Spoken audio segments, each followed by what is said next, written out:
episode 2 of the Battle Academy podcast. My name is Monica. You may know me on social media as Anthissa or Anthissa21. At the end of last week's episode, I said that we were going to go in depth this week on what I believe to be one of the key components that any PvP player should have in their arsenal, and that is the Pokemon Go type effectiveness chart. If you're going to try and follow along with everything, I am using a couple of different resources. I am using the type effectiveness article written by GoHub in their wiki. That is PokemonGoHub.net. Just search type effectiveness and it'll come up. And I am also looking at the Sylph Arena Pokemon Go type effectiveness chart. To find this, just go to sylph.gg. There's a menu bar in the top right corner. You click on that and you will get a set of listings. In there you will find PvP resources. Open that up and there will be a spot for the type effectiveness chart. I find it very handy to just go ahead and print that off if possible, so that you can have that visual resource right in front of you. Now, at first glance, the type effectiveness chart looks a little intimidating, a little daunting. There's all these different colored dots on the chart. It's really easy once you kind of look at everything and kind of adjust to it. It basically works like a multiplication chart. You go down the left side of the bar where you have all of your typings listed, you pick one that you're wanting to use, and you go out and see what is it effective against. And this is where the colored dots come in. The one you see all over the page, most common, is going to be neutral. This is a one-time damage, where one hit equals one hit of damage. Pretty easy to understand. Then you also have the orange. The orange seems to be the most plentiful. It's kind of tied with the green. The orange is you're not very effective. It does 0.6 times damage. It is less than the neutral. Then you see the green. That's your super effective, which is 1.6x damage. These are the heavy hitting attacks. The ones that you get the pop-up, super effective, and all of that information. Basically, it's like fire is super effective against grass. Grass is super effective against water. Water is super effective against fire. Where you really get into seeing a lot of that. Finally, you have the little red X. This is double resisted. It basically means your attack is doing 0.4 times damage. Basically as close as you can get to next to nothing. If you end up being in this situation, you really don't want to. It's probably time for you to switch your Pokemon. There are only 8 typesets on here that are double resisted. They are Ghost is double resisted by neutral, or normal type. Ground is double resisted by flying. Basically not effective. They pretty much make sense. Poison has no effect on steel. Fighting and normal have no effect on ghost. Electric has no effect on rock. Let's see, Psychic has no effect on dark. And Dragon has no effect on fairy. If you inverse most of these, you will find that they are super effective against the other. Fairy is super effective against Dragon. Dark is super effective against Psychic. So on and so forth. With the exception of Normal and Ghost. Those two types can pretty much not do any damage to each other. And at that point, it's time to switch your Pokemon. So, why is this so important? This is going to help you build and plan your teams. Now, for Go Battle League, yes, you only pick 3 Pokemon, and it's a little bit harder to do that. However, with something like the Sylph Cup, it gets a little more interesting. They follow a pick 6, show 3, meaning you build a team of 6 and you take 3 into a match. And your match set is out of 3, so you have a good opportunity to face a wide variety or a wide encounter set during your match, depending on what Pokemon you pick and what Pokemon your opponent picks. This is when you start getting into learning the meta. Now, the meta is an entire conversation on its own, and that will happen at a later time. I believe that may be episode 5 that I do. Next week's episode is going to focus on movesets. Now, basically what I mean by the meta is, because I can't just say something and just not tell you what it is. The meta is the core set of Pokemon that pretty much become the most popular ones. There are some Pokemon in Silpharina that they pretty much rule the meta. Depending on the cup, they may or may not be banned. Some of these meta Pokemon include Altaria and Azumarill. That's why Pokemon Go set up the whole Battle Day Marill event that we had around Easter this year, because Azumarill is a really good Pokemon for Go Battle League and for the Silph meta. Now, the meta is constantly changing, so using this chart will kind of help you not only to figure out how to work the meta, but to figure out how to counter the meta, because that is going to be one of the big things, I believe. A lot of the top players, they're going to play either in the meta or a little bit outside of it. So if you're wanting to rise in the ranks, the best idea is going to be how to counter it. If you can figure out how to counter the meta properly, you're going to see yourself climb a little bit. So let's take a look at one example of the Silph Cup. We'll look at the one that's happened this month. That is the Catacomb Cup. The reason I'm doing this is because Go Battle League is really open-ended. There are no bans for typings, whatever. So the meta that currently runs, it'll shift on occasion, but it'll pretty much stay the same and it doesn't really change. With what Silpharina does with all of their cups and everything, it makes it a little more interesting. You have to think about where to spend your dust and how to build your team. For the Catacomb Cup, we have a few types that it has to be centered around, and that is Dark, Grass, Ice, Rock, and Bug. Banned types are Steel. All legendaries and mythicals are pretty much always banned for the most part. Shadow Pokemon and regional Pokemon. And if you know about the regionals, you know those are region locked. So basically, like Kangaskhan or Tropius, you're not going to be able to use those. And there are some other limits. Scrafty, Dugong, Alolan Ninetales, Obstagoon, and Crustle. The Obstagoon, I remember that was a little bit of an issue. They couldn't figure out if it would be okay, especially when they had the whole, I guess, minor blooper where you could get, I think it was Thunder Punch and Grass Knot, that eventually got removed, changed, altered, whatever. And you see where this is going. But you kind of understand it. So basically, in order to help build your team, you're going to look at the types that are allowed: Dark, Grass, Ice, Rock, Bug. And you're going to go through and think about the Pokemon you have in question and see how it's going to stack up against others of that type. So let's take, for instance, Grass type. And you go across and you see a lot of these are going to be neutral. Grass is neutral against Dark type. It is also... it is not very effective against itself. Ice types, it is a neutral damage. And then you get into Bug and Rock. It is super effective against Rock. So Grass versus Rock, that's a good idea. However, you see Bug and you see not very effective. But you can go back and look at Bug and match that up to Grass, and you find out that Bug is super effective against Grass. So, when you get into a match, if your opponent leads out with a Rock Pokemon, you're going to want to have a Grass Pokemon, just to give you the advantage. However, if they bring out a Bug Pokemon, you better get your Grass out of there. Pun fully intended. And I know I said this is a family-friendly show, but I couldn't help that one. I think that was funny. So, sorry. That's just how big of a nerd I am.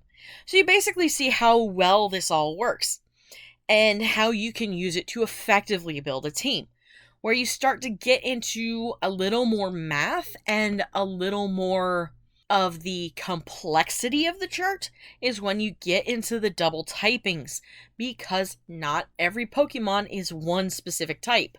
In the next half of the show, I am going to take a look at a couple of dual-typed Pokemon to kind of show you how this works, whereas you'll have some some attacks that'll be effective against one type, but not as much against the other, and how exactly it works to figure out the damage and what is dealt. For building your team, you have a basic idea of how this chart works, and it can start to help you kind of figure it out and sort everything together, depending on what kind of tournament you're in.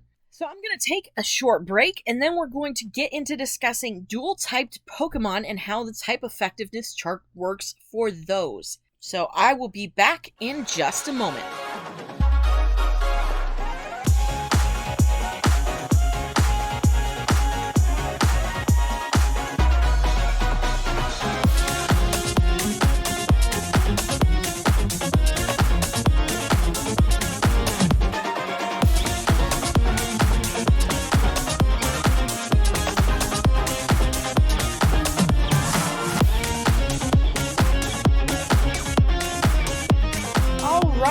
We're back from break. Thank you for listening to the podcast this far.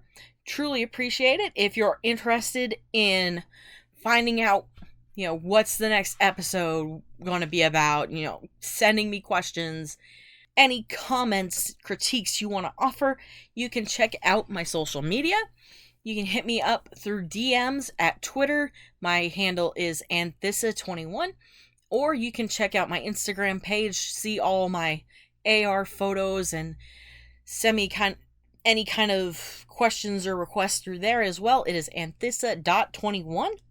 The dot is kind of important because I had set up, I've gone through a few different Instagram handles, and I kind of played myself by using ones I wanted for later and not getting rid of them first before scrapping accounts. So the account was originally Poke_Professor, but it is now Anthissa.21 to kind of keep everything streamlined, to make it easier for you guys to find me. Or you can send me an email as well, anerdblog@gmail.com. It is all one word, anerdblog@gmail.com. I am open to any questions or comments. I'd like to kind of do a listener Q&A at some point. I'd also like to, at some point, eventually get into doing interviews as well. Once everything starts picking up, if there's anybody you have in mind for me to interview or whatever, you can send me a DM or an email, and I will take a look at those. But don't get upset if it doesn't happen right away, because this is a baby podcast. I'm just getting started. So thank you for joining me, and let's enjoy the ride, shall we? This is going to be fun. I can feel that this is going to be fun. All right, now that all of that is out of the way, I said before the break I was going to talk about how type effectiveness affects dual-typed Pokemon, because the majority of Pokemon have two types. I do have a couple of examples I found on, I believe one was from Niantic PokemonGO help section, and it was a little discussion on Rayquaza. The other one I found is from the PokemonGoHub.net wiki, and it looks at Charizard. Basically, when considering how an attack against a dual-type Pokemon works, you have to take into consideration both types of attacks. Where Rayquaza is concerned, it is a flying and dragon type. So it is double weak to ice. So if an ice attack hits, it is going to be super effective and more. Basically like double damage, I believe. However, if Rayquaza is attacking a grass type, it is going to have super effective damage. It's double weak to ice, but double effective against grass. So you kind of understand how that works, because grass is weak to flying and dragon types. It's really easy to see that, although it doesn't show that the ice attack is... The chart shows ice is neutral against grass, but I guess it has like a little extra edge. Or, excuse me, flying dragon. So yeah, that'll be on the chart, that grass is not effective against flying. So if you're doing a Rayquaza raid, you're going to want to bring your ice types and stack your team in that direction. and avoid grass types at all costs because it's not going to even make a ding. Alright, so then we have the Charizard example. What the wiki suggests for that, they start with the ice type move, Ice Shard. And it said when this is used against Charizard, even though ice is not very effective against fire, it is super effective against flying. This is basically a different example from the Rayquaza version, where ice was double effective. Ice isn't going to be double effective against Charizard. It's not effective against the fire, however, it is effective against flying. Because of that, the damage is going to basically zero out to neutral, for the fact that one is effective, the other is not. There will be, it says, because of the modifier set in Pokemon Go, there will be a minimal decrease in damage by 0.04%, pardon me. So it is still going to do damage, but it's not going to do as much damage. It is actually going to be roughly neutral, a little less. It's showing a number of 0.9996. If the math is overwhelming, I understand entirely. I'm still trying to figure out the numbers and stuff myself. Props and kudos to all the people that have figured it out, because that is just mind-boggling to me. The next move example they use is Mud Slap, a ground move. When that's used against Charizard, ground is super effective against fire, however, flying is immune to ground.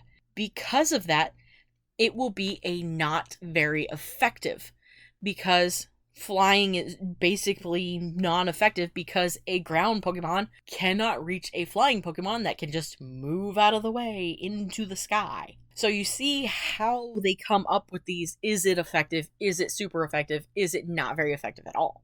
The last example they have, actually they have two more examples. Rock Throw, which is a rock move. Both fire and flying are super effective against rock. So if you use a Charizard against a rock type, you're going to have a better chance of beating it because fire and flying are both super effective against rock. Now I'm going to look very closely at the chart. Now it says fire is neutral to rock. Oh wait, rock. Fire not very effective against rock. And flying not very effective. Okay, their wording is weird. They worded it wrong. We have found an error in the PokemonGO Hub Wiki. This is a rare thing. Okay, flying and fire are not very effective against rock. So rock will deal double damage to Charizard. Whereas if you use a Bug Bite, which is a bug move, both fire and flying are super effective. They got the wording backwards. So if you will have as a bug against Charizard, or Charizard against a bug, you're more likely to have a better chance of dealing damage. So we'll see fire versus bug really quick. Yeah, fire is super effective against bug. Yeah, the wording is wrong on this, so it kind of threw me off a little bit. So Charizard against a rock Pokemon is going to be double not very effective. However, Charizard against a bug is going to be double super effective. Kind of like the example we talked about with Rayquaza. Charizard versus Ice is going to be neutral attack because Ice is super effective against flying, but not against fire. Mud Slap, the ground move, is going to be a not very effective because ground is super effective against fire, but flying is immune. So you kind of see and understand how the math works. Hopefully this makes sense. It makes a little bit of sense to me. It's just the numbers get involved and it makes it all crazy. So you can kind of see how the dual typing is effective. So you pick your dual type Pokemon. Let's go back to the Catacomb Cup example. And we'll take a... Well, I know there's a dark and ice type. So we'll look at a dark ice type. I think Sneasel and Weevil are your dark ice. And you look at those and you see how that would compare out. So say you've got ice against... Let's go with a bug type. Ice against bug type is a neutral damage. Dark against bug is also neutral. Take that out and say, go to Let's try a grass type. So we go out to ice and grass. Ice is super effective against grass. Dark is neutral against grass. So having that ice type against a grass, that's going to give your attack a boost. And you're going to get at least like 1.5 super effective. Because you have the ice being super effective against the grass and the dark being neutral.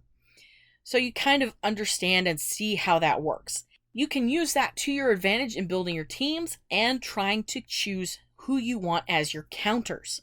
And it's really, really interesting to look at. So as you move forward in Silk Cup and GBL, you really want to study this chart so you can have a better idea of how to pick your Pokemon. And if you're looking into making sure you get the super effective and all those other cool things, you can also consider type matching where your attacks are concerned. Say you have a dual type Pokemon that's grass and electric. If you have an electric type attack on it or a grass type attack, you're going to get a boost to your attack stat for that because it matches the type of the Pokemon. However, I'm not sure how much of a boost this is. Again, I read this through the wiki page and they never really mentioned it. Plus, I've never really heard anything said by anybody about type matching your attacks. Although, it is a good thing to know. It seems like one of those minor things, but every little bit helps, right? Now, here's a few little things to keep in mind when you're building your team and you're working on the type effectiveness chart. There is no type that normal is super effective against, nor is there one that it has resistances to. But it does have one immunity, and that is ghost type. We talked about it earlier. Ghost and normal are not going to affect each other, period. The little bit that I'm reading says it does have one immunity. Well, that type has an immunity to normal. That's why you really don't see very many people using normal type Pokemon. Another thing to keep in mind is that there are some types that are going to either resist themselves or be effective against themselves. Grass type is not very effective against grass. Ice only resists itself. Psychic is very effective against Psychic. Dragon is very effective against Dragon. If you want to know the whole list, just go through the chart and follow the type out to where it meets itself. Like water is not very effective against water.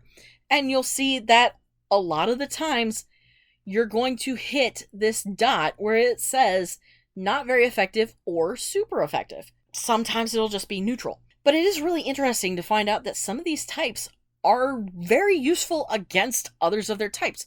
But keep in mind, there is a downside to this too. If you're going dragon against dragon, whatever damage you do to them, they can do back. So keep that in mind when building your team and how you want to stack your matchups.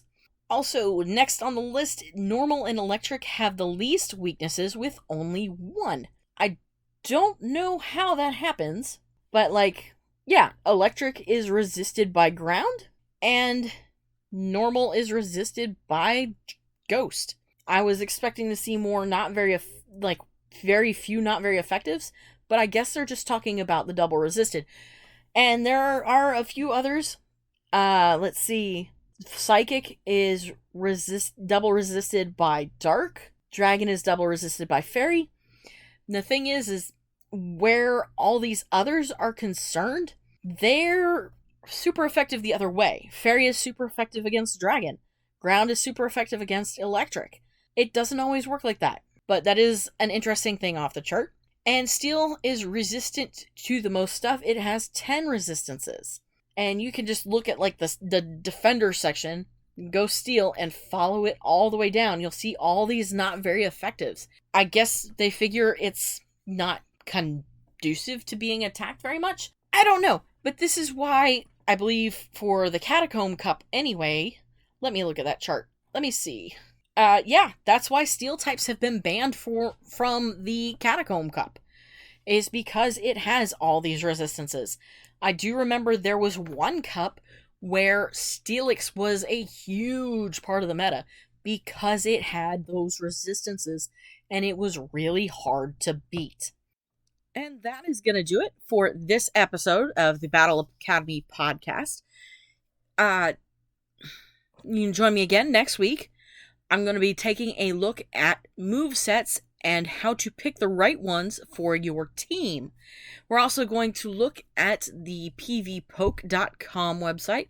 I think that's another essential resource if you're wanting to be serious about PvP.